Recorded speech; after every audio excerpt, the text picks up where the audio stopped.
BJP का mega plan विपक्ष को कर देगा हैरान। 24 में बीजेपी की आने की पूरी उम्मीद, विपक्ष की अभी से उड़ गई नींद। साल 2024 में देश में लोकसभा चुनाव होने हैं। बीजेपी को घेरने के लिए विपक्षी दल एकजुट होकर नई रणनीति भी बना रहे हैं। जहां एक तरफ विपक्ष 23 जून को पटना में एकजुट होकर शक्ति प्रदर्शन की बड़ी तैयारी कर रहा है, तो वहीं बीजेपी ने विपक्ष की किलेबंदी शुरू कर दी है। बीजेपी ने उन सभी दलों को साथ लाने की कवायद शुरू कर दी है जो अलग अलग राज्यों में विपक्षी दलों के साथ गठबंधन में रहे हैं, लेकिन इससे पहले वो बीजेपी के साथ भी गठबंधन में रह चुके हैं। सूत्र बताते हैं कि बीजेपी कई ऐसे क्षेत्रीय दलों के संपर्क में है जिनके साथ गठबंधन करके बीजेपी विरोधी दलों को टक्कर देगी। 13 अप्रैल को दिल्ली जाकर अमित शाह से मांझी की मुलाकात बिहार में बीजेपी के मजबूत होने का एक कदम माना जा रहा है। दरअसल 13 जून को मांझी के बेटे ने नीतीश कैबिनेट से इस्तीफा दे दिया। ऐसे में पूरी उम्मीद है कि बीजेपी महागठबंधन से छिटके मांझी को एनडीए में शामिल करने का मौका हाथ से नहीं जाने देना चाहेगी। चूंकि जीतन राम मांझी दलित समाज की राजनीति करते हैं और बिहार में दलित मतदाताओं की संख्या करीब 16% है।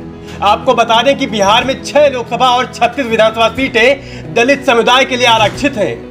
अगर 2020 के विधानसभा चुनाव की बात करें तो मांझी की पार्टी ने 7 सीटों पर चुनाव लड़ा था, जिनमें की 4 सीट पर जीत हासिल हुई, जबकि इन सीटों पर मांझी को 32.28% वोट मिले थे। मांझी के अलावा बिहार में लोक जनशक्ति पार्टी के चीफ चिराग पासवान एक प्रमुख युवा चेहरा है। 2020 के विधानसभा चुनाव में भी उन्होंने ऐसा ही प्रयोग किया था। बीजेपी को छोड़कर उन्होंने सभी पार्टियों के प्रत्याशियों के सामने अपने उम्मीदवार उतारे थे। भले वह कोई भी सीट नहीं जीत पाए, लेकिन उनके इस प्रयोग से जेडीयू को काफी नुकसान हुआ था। तब नीतीश कुमार ने आरोप लगाया था कि बीजेपी चिराग पासवान के जरिए जेडीयू को कमजोर करना चाहती है। माना जाता है कि बिहार में 16% दलित वोट बैंक में से 6% वोटों पर चिराग पासवान की पार्टी का एकाधिकार है। दूसरी तरफ यूपी में पिछले दिनों सुभाषपा के राष्ट्रीय अध्यक्ष ओम प्रकाश राजभर के बेटे की शादी में नई सियासी तस्वीर उभरकर सामने आई। दरअसल राजभर के बेटे की शादी में बीजेपी प्रदेश अध्यक्ष के अलावा यूपी के तमाम कैबिनेट मंत्री शादी में शामिल हुए थे, जबकि पीएम मोदी ने उन्हें बधाई संदेश भेजा था। आपको बता दें कि 2022 के चुनाव में राजभर की सुभाषपा ने 19 सीटों पर चुनाव लड़ा था, जिसमें से 6 सीटों पर कब्जा करते हुए उन्होंने 29.77% वोट हासिल किया था।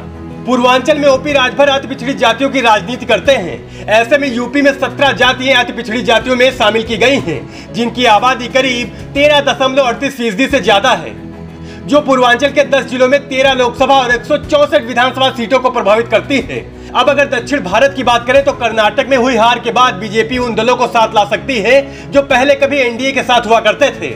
माना जा रहा है कि बीजेपी लोकसभा चुनाव से पहले जेडीएस से भी गठबंधन कर सकती है।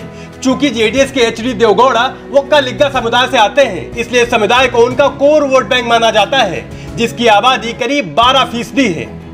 जेडीएस के बाद बीजेपी की नजर अपने पुराने साथी चंद्रबाबू नायडू के टीडीपी पर भी है। लोकसभा चुनाव से पहले दोनों दलों के बीच गठबंधन की पूरी संभावना है। मई में पीएम मोदी ने भी मन की बात कार्यक्रम में एनटी रामाराव की जयंती पर उन्हें याद कर टीडीपी के साथ दोस्ती का संकेत दिया था। बताया जा रहा है कि इसी महीने की शुरुआत में टीडीपी अध्यक्ष चंद्रबाबू नायडू ने दिल्ली में गृह मंत्री अमित शाह और बीजेपी अध्यक्ष जेपी नड्डा से मुलाकात की थी। यह मुलाकात इसलिए भी अहम थी क्योंकि इसी साल तेलंगाना और आंध्र प्रदेश में विधानसभा चुनाव है।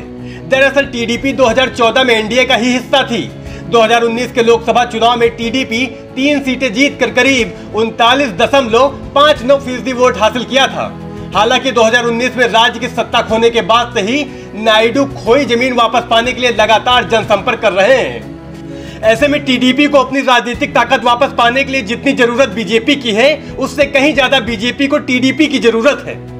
वैसे आपकी क्या राय है, हमें कमेंट करके जरूर बताइएगा। और अगर वीडियो पसंद आया हो तो वीडियो को लाइक, शेयर और चैनल को सब्सक्राइब करना ना भूलिएगा।